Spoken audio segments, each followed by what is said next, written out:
సత్యాన్వేషకులందరికీ యేసుక్రీస్తు నామంలో శుభం తెలియజేస్తున్నారు. సత్యవాక్యంను సరిగా విభజించు అను సిరీస్లో భాగంగా నీటి బాప్తిజము అనే సబ్జెక్ట్ ని కూడా సరిగా విభజించి చూసాం. ఎందుకంటే బైబిల్లో ప్రధానంగా రెండు రకములైన బాప్తిజమాలు ఉన్నాయని, ఒకటి బ్యాప్టిజం అకార్డింగ్ టు ప్రాఫెసీ అని చూసాం. ఇది యూదులకు సంబంధించినటువంటి బ్యాప్టిజం. మరొకటి baptism according to the mystery అని చూసాం. ఈ మర్మము అపోస్తుడైనటువంటి పౌలుకు ఇవ్వబడినది. ఇది మనందరికీ సంబంధించిన బాప్తిజము అని చూసాం. సో పౌలు సువార్తలో నీటి బాప్తిజమము లేదు, కేవలము స్పిరిచువల్ బ్యాప్టిజం అనగా క్రీస్తు యేసులోకి బాప్తిజము మాత్రమే ఉన్నది అని మనము చూసాం. సో ఈ బాప్తిజమము నీటి బాప్తిజం కంటే చాలా శ్రేష్టమైనది అండ్ చాలా ఉన్నతమైనది. సో బైబిల్లో ఈ రెండు బాప్తిజమాలు వేరువేరు. అయితే నేటి క్రైస్తవులు చాలా మంది ఈ రెండింటి మధ్య డిఫరెన్స్ తెలియక పొరపడుతున్నారు. ఈ సబ్జెక్ట్ ఇదివరకే మనము డీటెయిల్గా కవర్ చేసాం. ఒకవేళ మీరు మిస్ అయినట్లయితే ఆ వీడియో లింక్ ఈ యొక్క వీడియో డిస్క్రిప్షన్ లింక్ లో ప్రొవైడ్ చేస్తున్నాను. సో తప్పకుండా ఫాలో అవ్వండి. అలాగే ఈ సబ్జెక్ట్ వినిన తర్వాత కొందరు కొన్ని ప్రశ్నలు అడిగారు. వాటిలో కొన్నిటికి ఇదివరకు నేను జవాబు ఇచ్చాను. వాటి యొక్క లింక్స్ కూడా ఈ యొక్క వీడియో డిస్క్రిప్షన్ లో మీకు ప్రొవైడ్ చేస్తున్నాను. సో తప్పకుండా ఫాలో అవ్వండి. ఈ రోజు ఈ వీడియోలో నీటి బాప్తిజం మీద మరో ప్రశ్నకు జవాబిచ్చే ప్రయత్నం చేస్తాను. ప్రశ్న ఏంటంటే, పౌలు తన సువార్తలో నీటి బాప్తిజము లేదని చెప్పాడు.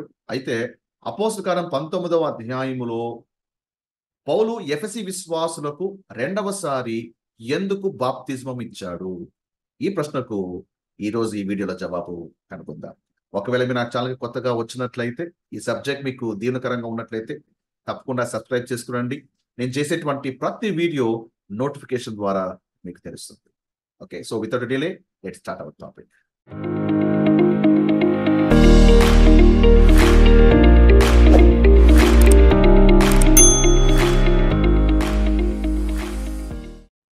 పౌలు ఎఫెసీలో ఉన్న కొందరు శిష్యులకు రెండవసారి బాప్తిజం ఇచ్చినట్టుగా చాలా మంది అభిప్రాయపడుతుంటారు. అందుకు వారు ఎంచుకున్న లేఖన భాగము అపోస్తల కార్యం 19వ అధ్యాయము 1-5 వచనాలు. సో ఈ వచనాలు కన్వెన్షనల్ వ్యూలో చూసినప్పుడు, అంటే సాధారణంగా అందరికున్నటువంటి అభిప్రాయ కోణంలో చూసినప్పుడు పౌలు వారికి నిజంగానే రెండవసారి బాప్తిజం ఇచ్చినట్టుగా అనిపిస్తుంది. కానీ ఈరోజు కన్వెన్షనల్ వ్యూ కాకుండా వాస్తవిక కోణాన్ని మీ ముందు ఉంచాలని ఆశపడుతూ ఉన్నారు. సో పౌలు మీకు బాప్తిజం ఇచ్చాడో లేదో పరిశీలన చేద్దాం. 19వ అధ్యాయంలో పౌలు పై ప్రదేశంలో సంచరించి ఎఫెసు పట్టణానికి వచ్చాడు.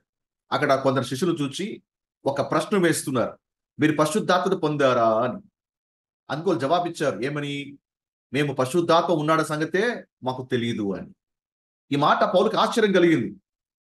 మళ్ళీ ప్రశ్నిస్తున్నాడు, అయితే మీరు దేని బట్టి బాప్తిజం పొందారు అని. అందుకు జవాబిచ్చారు, యోహాను బాప్తిజం బట్టి ఏం చెప్పారు. అయ్యా, మేము నీటి బాప్తిజం తీసుకున్నాము కానీ హోలీ స్పిరిట్ బాప్తిజం గురించి మాకు ఏ మాత్రం అవగాహన లేదు అని చెప్తున్నారు. అయితే ఈ శిష్యులు ఎవరు? వీరికి ఎందుకు యోహాను బాప్తిజం మాత్రమే తెలుసు, పరిశుద్ధాత్మ బాప్తిజం ఎందుకు తెలియకపోయింది?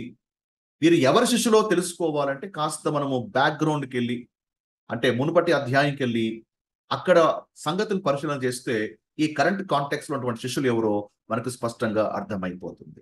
కొన్నిసార్లు లేఖనాన్ని అర్థం చేసుకోవాలంటే ముందు వెనక వచనాలు చదవాలి, కొన్నిసార్లు మునుపటి ప్యాసేజ్ చదవాలి, కొన్నిసార్లు కొన్ని అధ్యాయాలు ముందుకు వెళ్ళి చదివితే అక్కడ ఆ కాంటెక్స్ట్ లో ఈ ప్యాసేజ్ అనేది మనకు క్లియర్ గా అర్థమవుతుంది. చాలా మంది చేసే పొరపాటు ఏమంటే కేవలము ఆ వచనం మాత్రమే తీసుకొని దాన్ని వ్యాఖ్యానం చేసే ప్రయత్నం చేస్తూ ఉంటారు, బ్యాక్గ్రౌండ్ ని విస్మరిస్తుంటారు. నేపథ్యము చూడాలి. ఏ నేపథ్యంలో ఆ కాంటెక్స్ట్ వాడబడింది, ఏ నేపథ్యంలో అక్కడటువంటి మాటలు అనేది చెప్పబడ్డాయో తెలుసుకోవాలి. నేపథ్యం తెలియకపోతే వాక్యాన్ని అపార్థము చేసుకునేటువంటి అవకాశం ఉంది. సో ఒక మంచి స్టూడెంట్ ఎప్పుడు కూడా నేపథ్యాన్ని, బ్యాక్గ్రౌండ్ ని పరిశీలన చేస్తారు. ఈరోజు మనం అదే చేయబోతున్నాం. సో 19వ అధ్యాయంలో పౌలు ఎఫెసీయుల శిష్యులకు పరిచర్య చేశాడు అంటే మొదట ఈ శిష్యులు ఎవరికి శిష్యులు? ఈ శిష్యులు నమ్మినది ఏంటి? వీళ్ళకి పౌలు ఎందుకు పరిచర్య చేస్తున్నాడు? వీటి గురించి వివరాలు మనకి 18వ అధ్యాయంలో కనిపిస్తాయి. సో రండి మనము అపోస్తల కార్యం 18వ అధ్యాయానికి మనం వెళ్దాం. మొదటి వచనం చూసినట్లయితే పౌలు ఏథెన్స్ నుండి బయలుదేరి కొరంథీకి వచ్చాడు. కొరంథీ పట్టణానికి వచ్చినప్పుడు కొరంథీ పట్టణంలో అకుల మరియు అతని భార్యటువంటి ప్రిస్కిల్లాను కనుగొని వారి వద్ద ఉన్నారు. అంటే ఈ కపుల్ దగ్గర వారి ఇంట పౌలు నివాసం చేస్తున్నాడు. సో అకుల ప్రిస్కిల్ల వృత్తికి డేరాలు కుట్టువారు, పౌలు కూడా అదే వృత్తి గలవాడు. సో డేరాలు అంటే ఏంటి? మనము ఫంక్షన్స్కి వేసినటువంటి టెంట్లు అనుకుంటున్నారా? చాలా మంది డేరా అంటే ఫంక్షన్స్కి వేసేటువంటి డేరాలు, ఫెస్టివల్స్కి వేసేటువంటి టెంట్, పెద్ద పెద్ద టెంట్స్ అనుకుంటారు. ఇక్కడ డేరాలు అంటే ఆ టెంట్లు కాదండి. యూదులు ప్రార్థన చేసేటప్పుడు వాళ్ళ తల మీద ఒక ముసుగు వేసుకుంటారు. సో దాన్ని తలిత్ అంటారు. సో తాల్ అంటే టెంట్ అని అర్థం. సో తాల్ అంటే టెంట్. హిబ్రూ పదం తాల్కి అర్థం ఏంటంటే టెంట్ అని అర్థం. ఇత్ అంటే స్మాల్. సో తలిత్ అంటే ఏంటంటే స్మాల్ టెంట్ అని అర్థం. అంటే వాళ్ళ తల మీదకి వేసుకున్నప్పుడు ఏంటంటే వాళ్ళు టెంట్ కిందకి వెళ్తున్నారు, ఒక చిన్న గుడారంలోకి వెళ్తున్నారు. ఎందుకంటే ఆ దినాల్లో మరి యాజకుడు మాత్రమే ప్రత్యక్ష గుడారంలోకి వెళ్ళి దేవునితో సహవాసం చేసేవారు. అయితే యూదులందరూ కూడా ఆ గుడారంలోకి వెళ్ళలేరు కదా. ఆ గుడారం చాలా చిన్నది. ఇజ్రాయెల్ ప్రజలందరూ కూడా వేలలో ఉంటారు. కాబట్టి వాళ్ళు కూడా దేవునితో సహవాసము చేయడానికి కొరకు గాను వాళ్ళు ఆ ప్రేషాలు తల మీదకి వేసుకుంటారు, కవర్ చేసుకుంటారు. అంటే దాని అర్థం ఏంటంటే వాళ్ళు కూడా ఆ చిన్న గుడారంలోకి వెళ్ళి వ్యక్తిగతంగా దేవునితో సహవాసం చేస్తారు. సో దాన్నే తలిత్ అంటారు. ఇంగ్లీష్లో టెంట్ అని తర్జుమా చేయబడింది. దాని తెలుగులో డేరా అని తర్జుమా చేయబడింది. సో తలిత్ మీద నేను ఆల్రెడీగా వీడియో చేశాను. ఒకవేళ మీరు మిస్ అయినట్లయితే ఆ వీడియో లింక్ ని కింద డిస్క్రిప్షన్ లో ఇస్తున్నాను. సో తప్పకుండా ఫాలో అవ్వండి.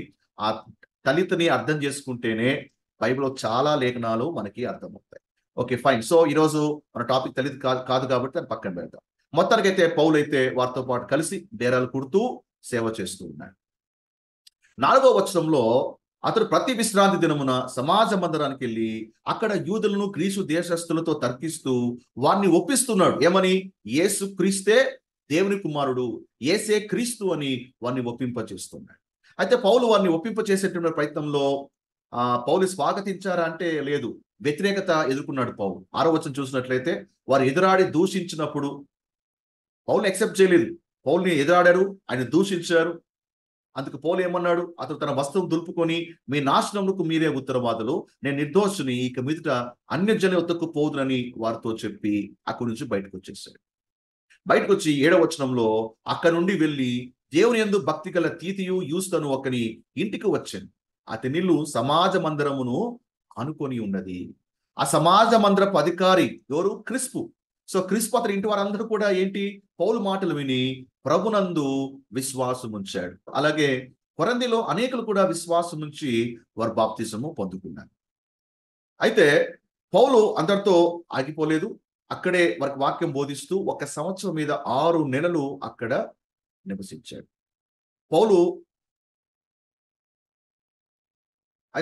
పౌలు దేవుని వాక్యము బోధిస్తూ 1 సంవత్సరం మీద 6 నెలలు అక్కడే ఉన్నాడు. వ్యతిరేకత ఉన్నప్పటికీ అంతకాలము అక్కడే గడిపాడు. కారణం ఏమంటే దేవుడు ముందుగానే పౌలు చెప్పాడు, ఈ పట్టణంలో నాకు అనేక మంది ఉన్నారు నన్ను విశ్వసించిన వారు, భయపడకు, నీకు ఎలాంటి హాని రాదు, ఎలాంటి కీడు నీకు సంభవించదు అని అభయం ఇచ్చాడు. ఆ ధైర్యంతోనే పౌలు అక్కడే పరిచర్య చేశాడు. అయితే 12-13 వచనాలు చూసినట్లయితే గలియోను అకయకు అధిపతిగా ఉన్నప్పుడు యూదులు ఏకీభవించి పౌలు మీదకి లేచి న్యాయపీఠం ఎదుట అతను తీసుకుని వచ్చి, అంటే మళ్ళా పౌలు తీసుకొచ్చి న్యాయపీఠం మీద పెట్టాడు, విచారణ చెయ్యాలి అని. అండ్ వాళ్ళు వేసినటువంటి నెపము ఏంటి అంటే పౌలు మీద ఒక నేరారోపణ చేస్తున్నారు. ఏమని? వీడు ధర్మశాస్త్రముకు వ్యతిరేక యుక్తముగా దేవుని ఆరాధించుటకు జనులు ప్రేరేపించుచున్నాడు అని చెప్పిరి. ఎందుకంటే పౌలు బోధ ధర్మశాస్త్రముకు వ్యతిరేకంగా ఉన్నది అని యూదులు అభిప్రాయపడ్డారు. పౌలు బోధలు వాళ్ళకి నచ్చలేదు, పౌలు ఒక సిద్ధాంతాలు వాళ్ళకి నచ్చలేదు. సో పౌలు మీద నేరం మోపుతున్నారు. సో వ్యతిరేకత ఎదుర్కొన్నప్పటికీ పౌలు అక్కడ చాలా కాలం సేవ చేశాడు. ఆ తర్వాత కొరింథీ పట్టణం నుంచి బయలుదేరుతున్నాడు. 18వ వచనం చూడండి.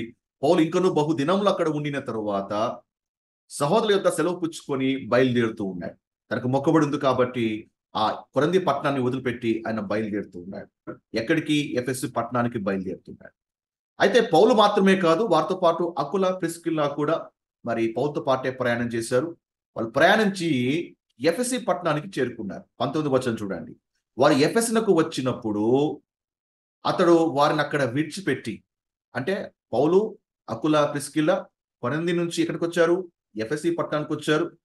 ఆ పట్టణంలో పౌలు వారిని అనగా అకుల, ప్రిస్కిల్లను అక్కడ వదిలిపెట్టేసి తను మాత్రమే సమాజ మందిరాలు ప్రవేశించి యూదులతో తర్కిస్తున్నాడు. అంటే ఏ విధంగా అయితే కొరంథీ సమాజ మందిరాలలో యూదుల్ని ఒప్పింపజేస్తున్నాడో, ఇక్కడ ఎఫెసీలో ఉన్నటువంటి సమాజ మందిరాలలో కూడా మరి పౌలు యూదులతో తర్కిస్తూ 20వ వచనం, వారు ఇంకను కొంతకాలం ఉండమని అతన్ని వేడుకొనగా పౌలు బ్రతిమలాడుతున్నారు, ఇంకొంచెం కాలం ఉంటే బాగుంటుంది, ఇక నువ్వు మంచిగా నువ్వు యూదుని ఒప్పింప చేయొచ్చు అని బ్రతిమలాడినప్పటికీ కూడా పౌలు అంటాడు కదా 21వ వచనంలో, అతడు ఒప్పక దేవ చిత్తం అయితే మీ యొద్దకు తిరిగి వత్తునని చెప్పి వారి యొద్ద సెలవు పుచ్చుకొని ఓడ ఎక్కి ఎఫెస్ నుండి బయలుదేరెను. అంటే ఏథెన్స్ నుంచి కొరింథీకి వచ్చాడు. కొరంథీలో ఉన్నటువంటి అకుల ప్రిస్కిల్ని కలుసుకున్నాడు. ఆ తర్వాత కొంతకాలమైన తర్వాత అకుల ప్రిస్కిల్లతో పాటు పౌలు ఎఫెసీ పట్టణానికి చేరుకున్నాడు. ఎఫెసీ పట్టణంలో సమాజ మందిరాల్లో బోధించాడు. ఆ తర్వాత అకుల ప్రిస్కిల్లను అక్కడే వదిలిపెట్టాడు. పౌలు మాత్రమే ఎఫెసీ నుండి బయలుదేరి వెళ్ళిపోయాడు.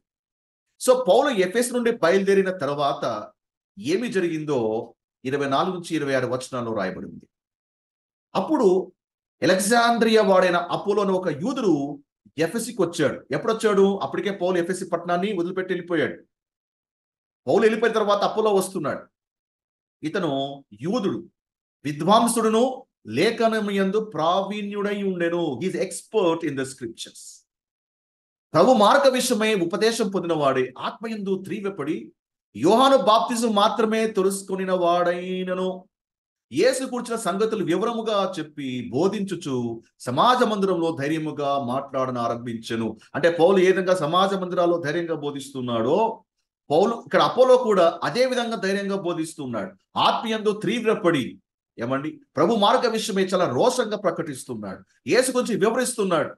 కానీ ఆయనకి తెలిసినటువంటి బాప్తిజం ఏంటి చెప్పండి? యోహాను బాప్తిజం మాత్రమే తెలుసుకున్న వాడైనను. అంటే యోహాను బాప్తిజం మాత్రమే తెలుసుకున్నాడు అంటే దాని అర్థం ఏంటి? బాప్తిజమాలు ఒకటి కంటే ఎక్కువ ఉన్నట్టే కదా. మత్తయి సువార్త 3వ అధ్యాయంలో యోహాను ఏమన్నాడు?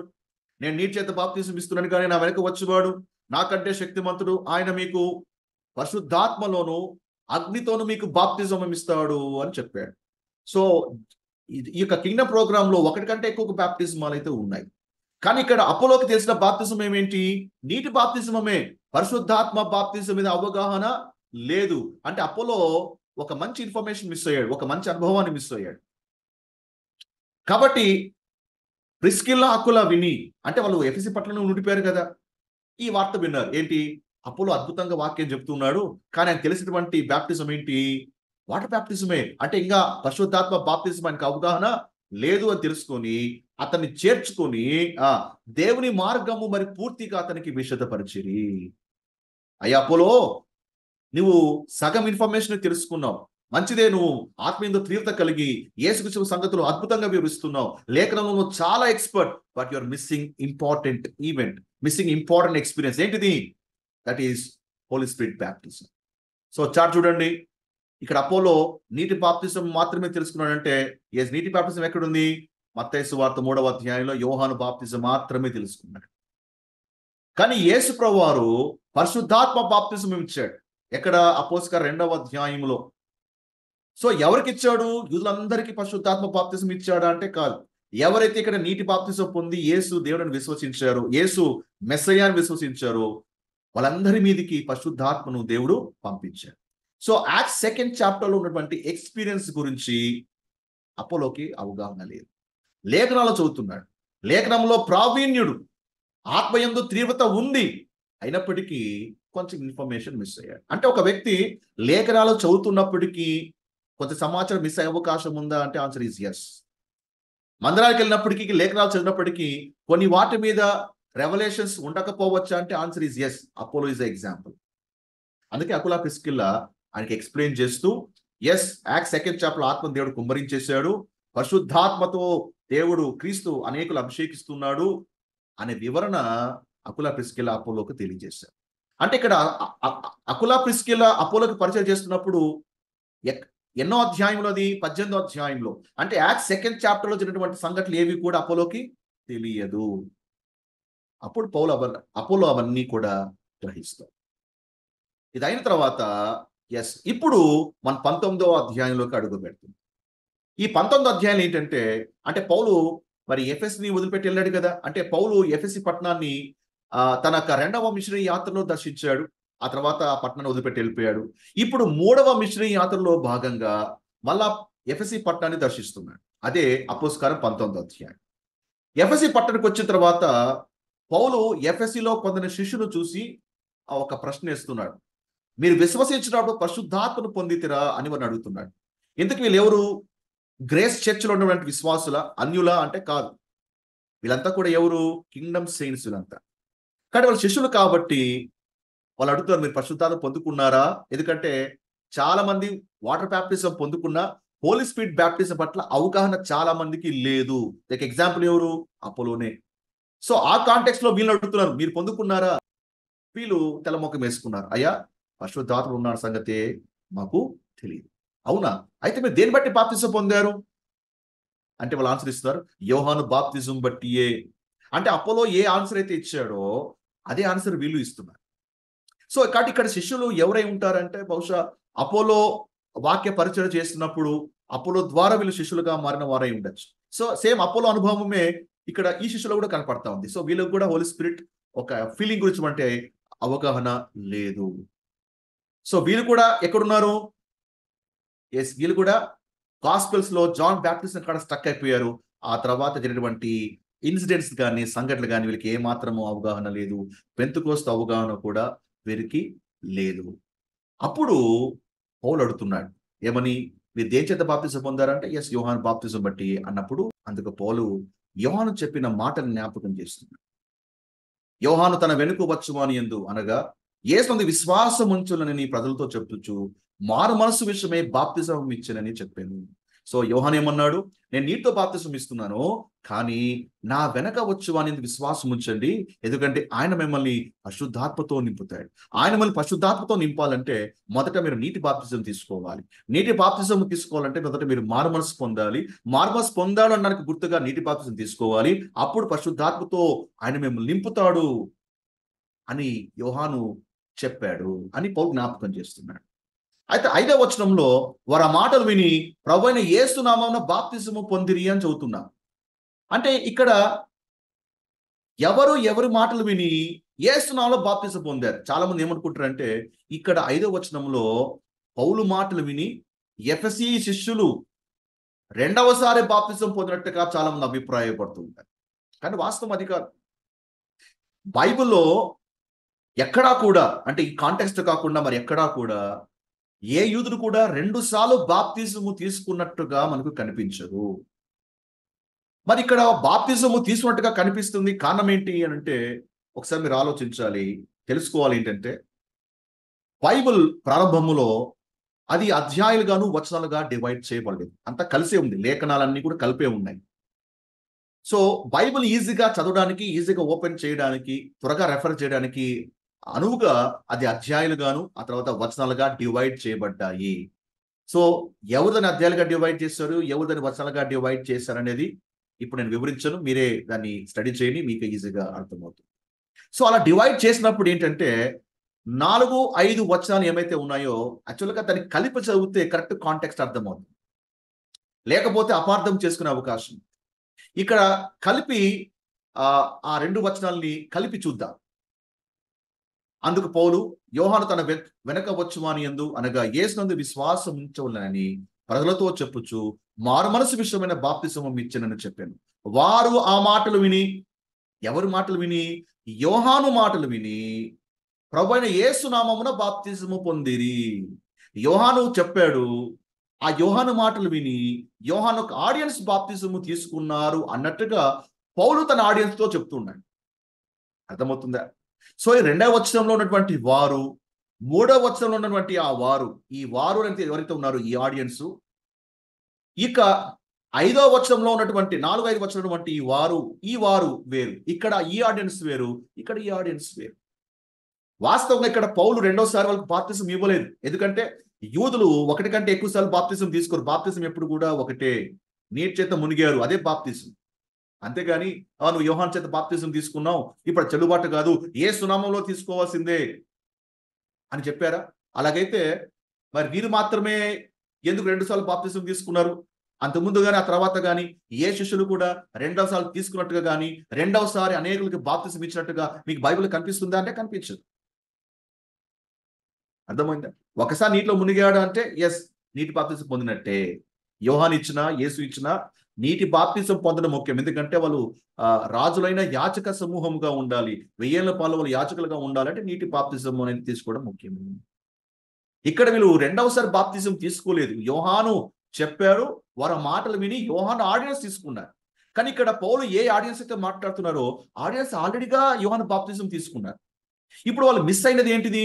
పరిశుద్ధాత్మ.